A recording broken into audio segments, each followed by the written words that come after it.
Hello everybody, we're back for another edition of Cook It Simple. We're going to keep it simple. We're going to talk about some tips and some tricks, how to stretch that food dollar. Today's program we're going to talk a little bit about some of the seasonal ingredients that we might cook during Christmas, Thanksgiving or Easter. We're going to do a little turkey talk. The most important thing about a turkey, when you get the turkey, is defrosting it properly. If the turkey is not defrosted properly, it's not going to cook properly. So the best way to defrost the turkey is, of course, slowly in your refrigerator. Probably take a period about 3 days for a 10 to 15 pound turkey. Now, most people don't have room in the refrigerator to thaw that turkey over 3 days or so. So the second best way is to thaw the turkey in cold water.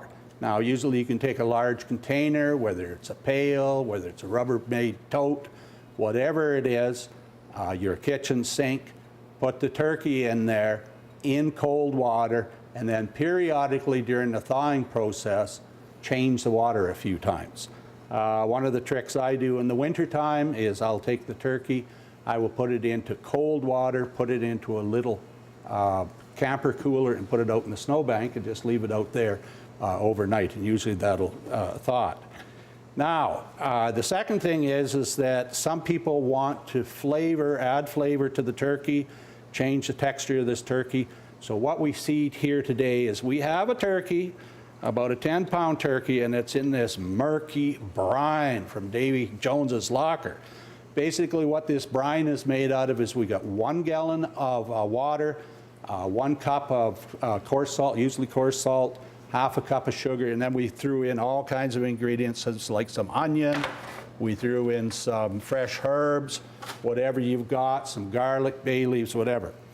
So that, again, when we're brining the turkey, it's going to change the flavor, and it also, once the turkey is brined, it is actually going to cook much faster. So we're going to take it out of the brine. We're going to put it into a large colander like this. And basically what we want to do is we want to dry that turkey off as much as we can. Pat it dry. Get the cavity. Now, the second thing we might want to do with this turkey, so it'll cook a little more evenly, is to actually fold the wings back. We'll just do a little twist like this. Something like. Now, what we're going to do is I have a large handful of fresh herbs. This is thyme, some rosemary. If you don't have it, you can put some bay leaves in there, whatever you've got. I insert that into the cavity. I have also cut an onion. So you're going to say, why isn't he putting the stuffing in there? Well, usually in modern cooking, we usually prefer to cook the stuffing on separately. No saying that you can't put the stuffing in there, but this way the turkey is going to cook faster, it's going to cook more consistently, and it's going to cook more safely, because one of the worst things is the turkey takes a long time to cool off, and if it's got that moist stuffing in there, you're actually maybe causing a sanitation problem. So once we've got the turkey out, we're going to put it into a greased pan like that.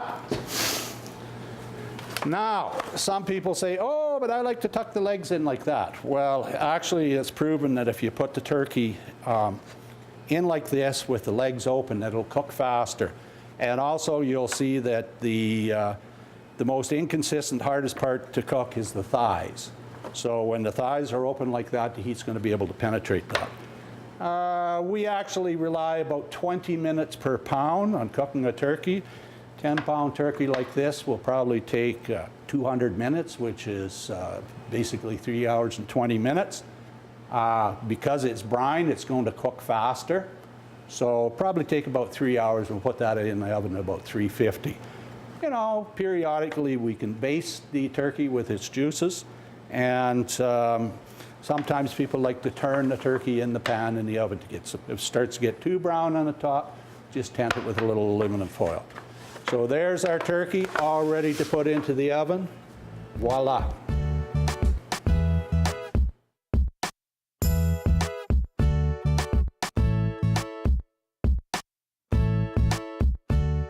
One of the nicest things with a turkey dinner is to make some stuffing. And I know there's all sorts of convenience products down there, but the question I ask is why would you want to use those convenience products when you can, it's so simple to make your own stuffing.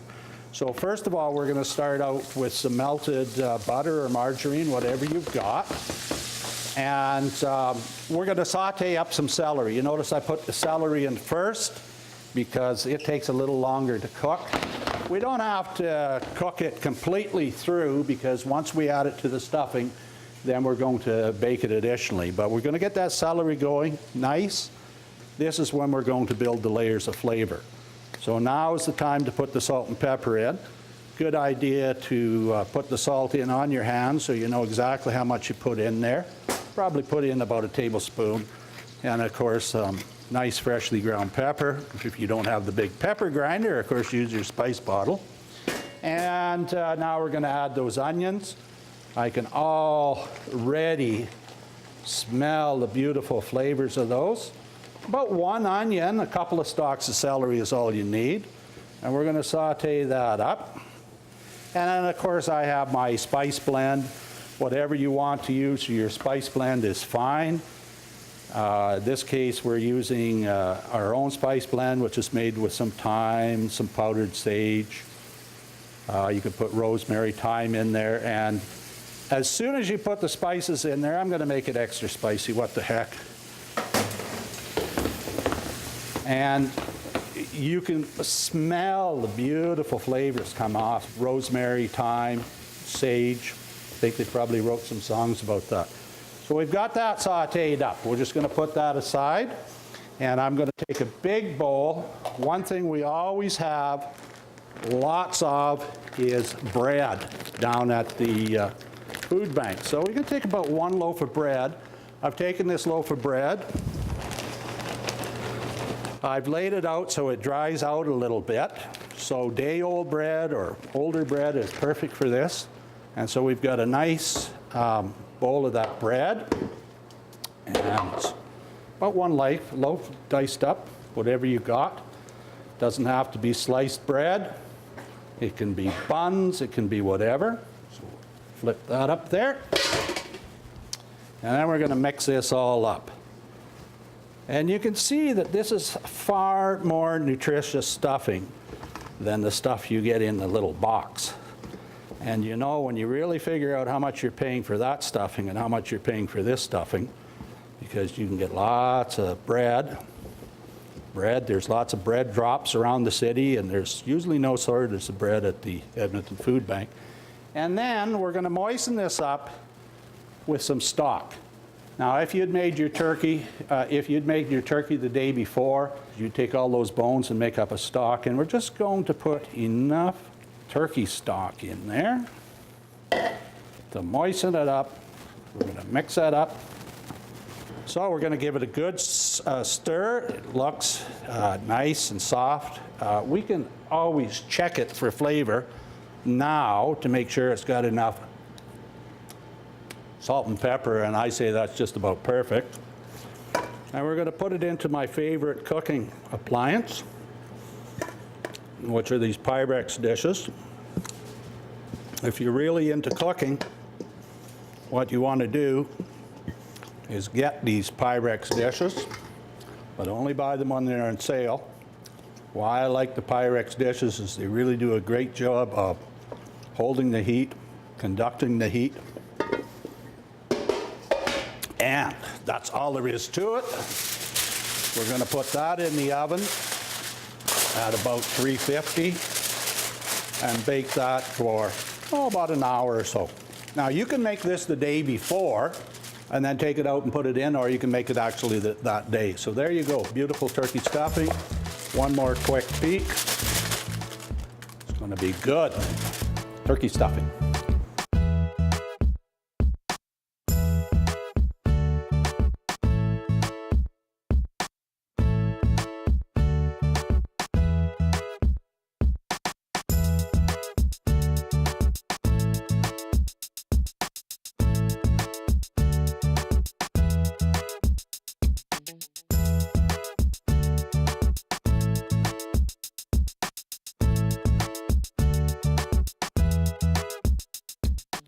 Well, it's a great pleasure to welcome Townsend to the NAIT Kitchens here this morning.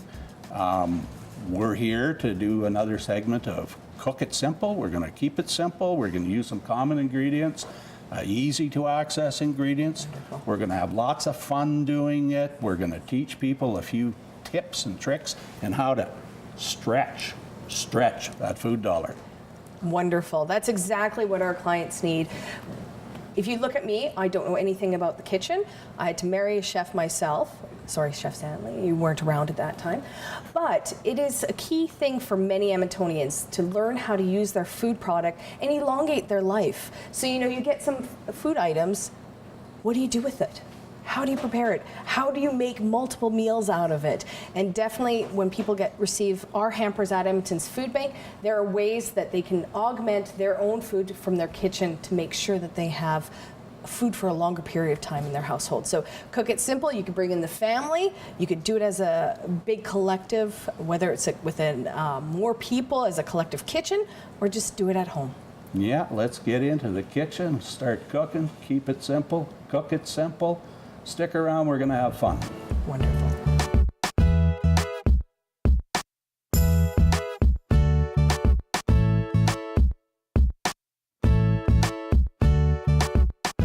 So through the magic of camera, our turkey is cooked. And what I've done is I poured off all the drippings, all the fat. In the bottom you can see is just pure turkey stock, and on the top is the turkey fat. So to make a gravy, we usually make a roux, and a roux is made out of equal parts of fat and flour. So what we're going to do is, since we got turkey fat here, why not use the turkey fat? Pan's a little hot. Just bring that pan off there. So we're going to take off most of the fat. We don't get all of the fat, it's okay. Now what we're going to do is add equal parts of flour till it begins to bubble up quite nicely. Probably need a little more flour. And so you can see it's bubbling up quite nicely, and we're just going to set that aside for a minute. Get a little more flour. And we've got some additional turkey stock here. And we'll just put that in to heat up nice and hot. And look at this beautiful, this is liquid gold. This is going to make a beautiful, beautiful stock. Of course, you see, once it's cool, it's all gelatinous. And that is what makes beautiful, beautiful flavored gravy. Now, if we wanted to kick it up a little bit, we could put a little fresh thyme in there that I happen to have from my garden. I just let that cook up there. And we've got a little more flour here. Move that back to that burner. And I'm just going to add a little more flour. It's nice and hot. Just till the fat starts to bubble. And you can see bubbling up there, it's pretty hot. Now, a rule of thumb when you're making stock is to add either a cool stock to a hot roux or a hot roux to a cool stock. So we got the roux. So what we're going to do now is we're just going to pour in a little bit of the stock, like that. We're going to give her a nice, see how thick it got, really fast. It's cooking up. This is a pretty hot stove. Keep stirring. Add a little more. Stop. See, it's coming up. Nice. Got some nice color to it. I can smell the beautiful flavor. And it's very, very important that we bring this turkey stock, turkey gravy, up to a complete boil before it's finished. A little more. Boiling nicely. course, you know, I tend to like to put a little pepper and perhaps a little thyme in there. I've already got some thyme in there. Just allow it to cook up a bit. Now, how thick should the gravy be? Generally speaking, when we make the gravy, it should be thick enough to coat the back of a spoon. Like that, see? So that's just about the right consistency. And that is all there is to making turkey gravy. I know lots of people get really, really stressed out at Christmas. I don't know how to make the gravy. Well, you know how to make it now. And this is all good. It's always good to do a last minute touch. Look at it, it's smooth, there's no lumps in it. I'm gonna taste it. It's pretty good. It could cook a little longer, but it's pretty good gravy.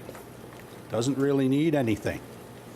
Not only does it taste like turkey gravy, it tastes like good turkey gravy. So that's how simple it is to make. No big deal.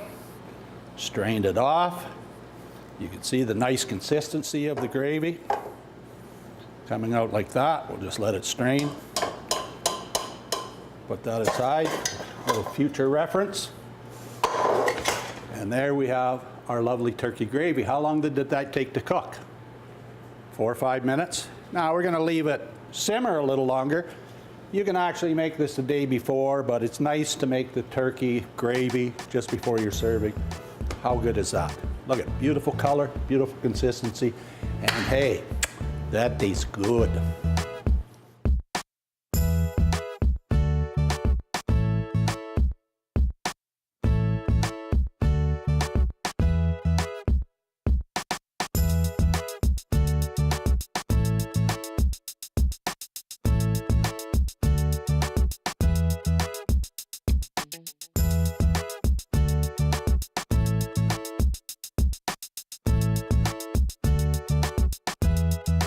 Okay, so we've cooked the big bird, and look at that and all its beauty and its glory. It's cooked. How we tell it's cooked is we usually insert a meat thermometer into the thickest part of the breast, which would be up there. Should read 165. Put it down there in between the thighs, should read about 165 minimum. Now, really, it's recommended that the bird is cooked to be 180, but we know that once we bring the bird out, we're going to get an additional 10 minutes or 10 degrees of cooking. So the big question is, are we going to cook the turkey the day of the event, or are we going to cook the turkey the day before? The advantage to cooking it on the day is, of course, the room will be filled with the aroma of cooked turkey.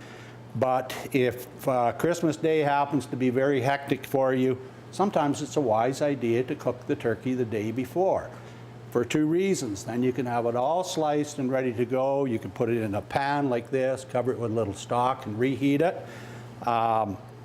And the other advantage is you can take all the bones and begin to make the stock that you're going to use for your chicken gravy or your turkey gravy or your stuffing. So let's talk about carving the bird. If you were carving at the table, you would start down here at the breast and just cut off a slice like that, usually using a fork. So that's one way to do it. But the way I do it is I'm going to do 2 things. I'm going to remove the carcass, the dark meat, from the white meat. We've got all the ingredients in here now that cooked out, the onion. Put that aside. And we'll just put the big bird right down onto the counter. Try to keep our counter nice and clean. So my wife tells me we're going to take off the wing. Use a little bit of gentle persuasion just to get that wing off. Cut through the joint. Put that over there. Put that over there. Now, of course, the advantage to cooking the turkey the day before is the turkey is nice and cool. And we're just going to go down the breast like that. And we're just going to reach in and pull that turkey meat off.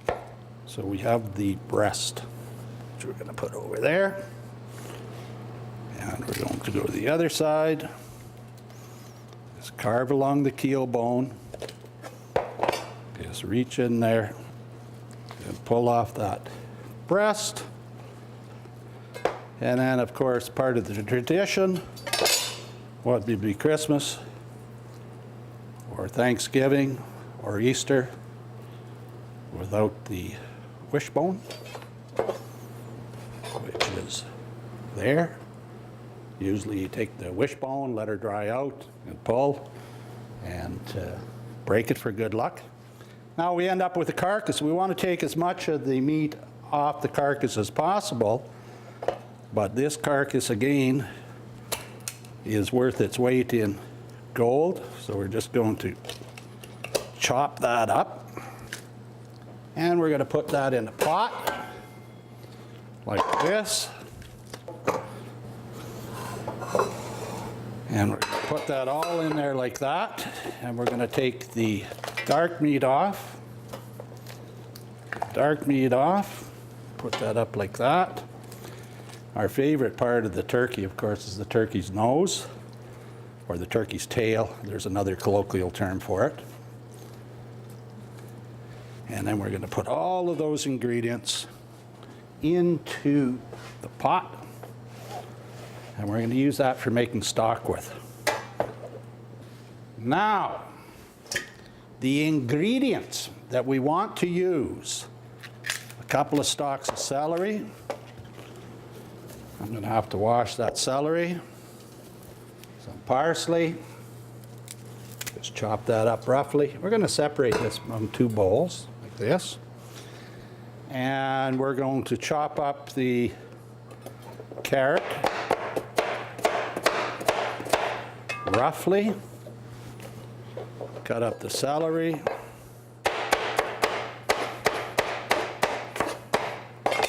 Roughly. Put it in there like that. And we're going to cover these 2 pots with cold water. Put in a bay leaf. Put in some of our herbs. And of course, it's very careful that you want to clean everything thoroughly after you've chopped up this turkey, including your hands. Any vegetables that you've touched, make sure that you don't cross-contaminate. The wings are kind of scrappy, not a lot of meat on the wings, so unfortunately we have to use our hands. Some purists would say, oh, you should be wearing gloves. That's a good idea.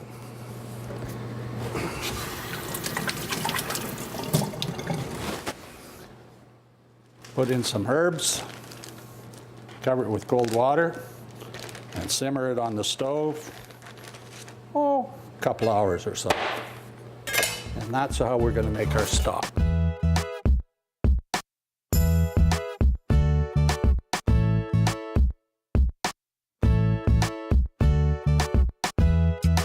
So we're back after attacking that turkey with great vigor, and we've ended up with basically the breast meat, and we ended up with the dark meat.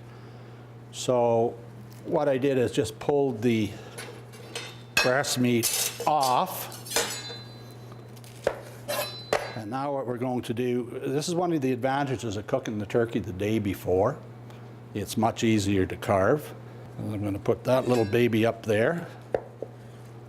And I'm just going to carve this all the way across.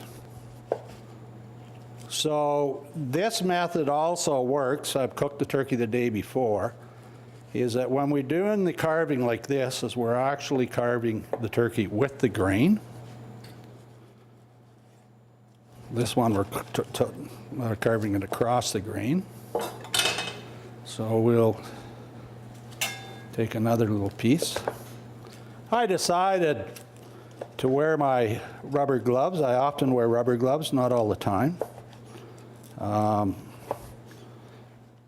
Rubber gloves are great when you're handling cold poultry, but remember, just because you're wearing rubber gloves, you're not completely decontaminating. So we got to put a nice portion of that sliced turkey across like that on our counter. And now we're going to talk about the dark meat. Now, the dark meat, you know, sometimes people like to just serve the drumstick as it is, because there's always somebody who likes the idea of playing Henry VIII or whoever he was and chewing on that drumstick. But the real meat is found in the thigh here. So generally what we're going to do is just gently pull that thigh bone or that bone out. Of course, we can reserve that for our stock. Put that over like that.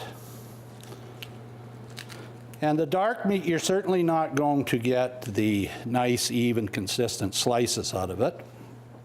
It might be a little easier to carve it without the skin. There's a real resurgence nowadays in eating that skin. As a matter of fact, you'll go to high-end restaurants and they'll deep fry that turkey skin or duck skin or salmon skin, and that's very popular nowadays. And we're just going to roughly cut up this turkey because it's not really going to make slices, but I'll take the skin off there, it's a little easier.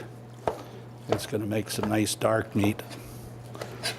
And of course, you know, the premium part of the turkey is the breast, but everybody likes the dark meat too. So there you got a nice little platter of white and dark turkey. And of course, if we want to decorate it up a little bit, we can do that. We can put some orange slices on it. We can clean it up nice and tidy. Beautiful carved turkey. I hope you enjoy it. Remember, the turkey is an excellent source of protein. It is also a very economical dish if you use the complete turkey, and that's, for instance, making sure you use all the scraps for making the turkey stock, and later little bits and bits make delicious turkey soup. So the whole turkey can be used. Best bang for your buck is to buy a utility turkey. A utility turkey is a grade A turkey, only in the butchering process it might have broken a wing or got a bruise in it, but it's a perfectly good turkey. Sometimes you receive turkey in a hamper at Christmas time, but always buy the turkey, and always buy the turkey on sale, because at 77 cents a pound or 99 cents a pound, as they've been, that's an excellent value. When you're buying the turkey, choose about 1 pound per person, and enjoy. And I'm sure if you make delicious gravy, a delicious stuffing, brine your turkey, carve it properly, they're going to gobble it up, and it's going to be good. Keep it simple, cook it simple, have fun.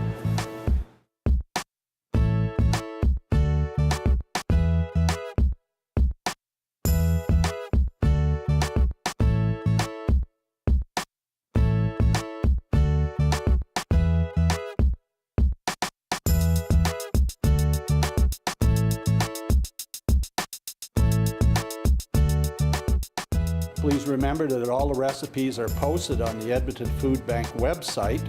You can check them out at edmontonsfoodbank.com.